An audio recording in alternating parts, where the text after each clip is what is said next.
বন্ধুরা বন্ধুরা তোমরা সবাই কেমন আছো? আশা করছি তোমরা সবাই ভালো আছো, সুস্থ আছো আর এসএসসি জিডি খোঁজ খবর নিয়ে পুরো নিজেকে ঠিক আছো। তো বন্ধুরা তোমাদের কাট অফ এসএসসি জিডি যে কাট অফ তোমরা জানো যে ভ্যাকেন্সি বেড়ে গেছে।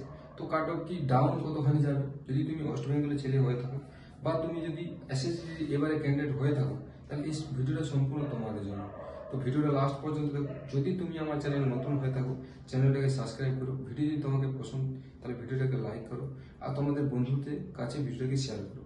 তো বন্ধুরা তোমাদের বিস্তারিতভাবে আমি তোমাদেরকে বুঝাবো, তো ভিডিওটা লাস্ট পর্যন্ত দেখো।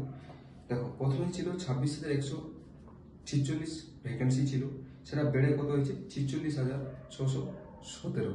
তো কতখানি বেড়েছে 20,417 ভ্যাকেন্সি বেড়েছে। তো এবারে অল ওভার ইন্ডিয়াতে কাট অফ কমে যাবে। এবার পার্সেন্ট কত হয়েছে, মানে কতখানি পার্সেন্ট ভ্যাকেন্সি বেড়েছে 78, মানে 78% ভ্যাকেন্সি বেড়েছে। তো এবার কাট অফের উপর তো পাক্কা এটা মানে যাবে, লো হয়ে যাবে। এবারে দেখো আমি তোমাদেরকে বুঝাচ্ছি। রেড জোন একটা হয়, মানে লাল, হলুদ, ইয়েলো আর হচ্ছে সবুজ, গ্রিন। তো রেড জোনের মধ্যে কি কি আসে সেটা তোমাদের জানা দরকার, কিন্তু এটা তোমাদের প্রয়োজন নেই, কিন্তু জানা দরকার। ইউপি, হরিয়ানা, রাজস্থান, মধ্যপ্রদেশ, বিহার, উত্তরাখণ্ড এইসব আছে রেড জোন, মানে এইসব জায়গায় বেশি কাট অফ যায়। আমাদের যে ওয়েস্ট বেঙ্গলে যে ওয়েস্ট বেঙ্গল কাট অফ হচ্ছে মিডিয়াম যায়। মানে এর মধ্যে কি কি আসে, মানে এটা হচ্ছে হলুদ জোন, মানে ইয়েলো জোনের মধ্যে কি কি আসে, যেমন দিল্লি হয়ে গেল, ঝাড়খণ্ড হয়ে গেল, হিমাচল প্রদেশ, ছত্তিশগড়, চণ্ডীগড়, ওয়েস্ট বেঙ্গল আর পাঞ্জাব। এটা হচ্ছে মিডিয়াম কাট অফ যায়। আর যেটা সবচেয়ে কম যায় ওটা হচ্ছে উড়িষ্যা, আসাম, মণিপুর, অরুণাচল, আন্দামান নিকোবর, এইসব জায়গা হচ্ছে কম জায়গা। তো আমাদের ওটাতে জানা দরকার নেই।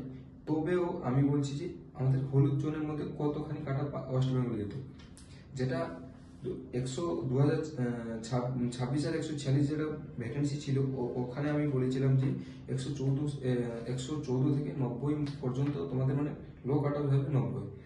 তো এটা আরো কমে 110 থেকে 86 পর্যন্ত। যদি তোমার আগের যেটা ভ্যাকেন্সি এসেছিল ওই জায়গায় যদি তুমি পৌঁছাতে পারছো বা এই নাম্বারে যদি তুমি পৌঁছাতে পারছো 110 থেকে 86 নাম্বার, তাহলে তুমি কনফার্ম থাকো যে তোমার ফিজিক্যালি ডাক আছে। এটা কিন্তু ফিজিক্যালি কাটো, এটা আবার তোমরা বুঝবে না যে এটা ফাইনাল কাটো, এটা হচ্ছে ফিজিক্যালি কাটো। কেন ফিজিক্যালের পরে তোমার মেডিকেল হবে, ওখানে ফাইনাল কাটাকে অনেক প্রভাব পড়ে যায়।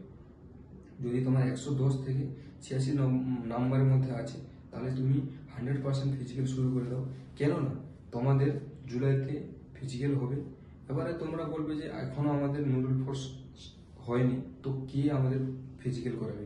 সিআরপিএফও করাতে পারে, এটা কোনো বড় কথা নেই। তোমাদের এত দেরি হচ্ছিল এই কারণে তোমাদের ভ্যাকেন্সি ইনক্রিজ জন্য।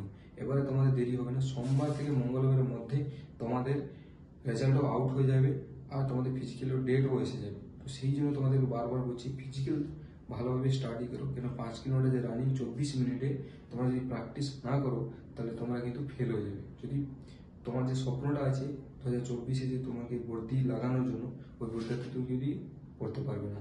যদি তুমি ভালোভাবে প্র্যাকটিস করো, তাহলে তোমাকে কেউ ফিজিক্যালি বার করতে পারবে না, আর তোমাদের স্বপ্ন যেটা আছে ওটাও পূরণ হয়ে যাবে। তো বন্ধুরা তুমি ভালোভাবে ফিজিক্যাল স্টাডি করো আর তোমাদের রেজাল্টও এসে যাবে। যেটা যখন তোমাদের ভ্যাকেন্সি এসে গেছে তোমাদের রেজাল্টও এসে যাবে। আর এই নাম্বারের মধ্যে যদি তুমি আসছো, তাহলে 100% তুমি ফিজিক্যাল স্টাডিতে লেগে পড়ো, কেন তোমাদের হাতে আর কোনো টাইম নেই। তো বন্ধুরা আশা করছি তোমাদের ভিডিও ভালো লেগেছে। যদি ভিডিওটা ভালো লেগে থাকে তাহলে চ্যানেলটাকে সাবস্ক্রাইব করো আর ভিডিওটাকে লাইক করো, ভিডিওকে যাদের যাদের শেয়ার করো। আজকে এইটাই, নতুন একটা ভিডিও নিয়ে আসবো সবার জন্য। জয় হিন্দ, বন্দে মাতরম, রাম রাম।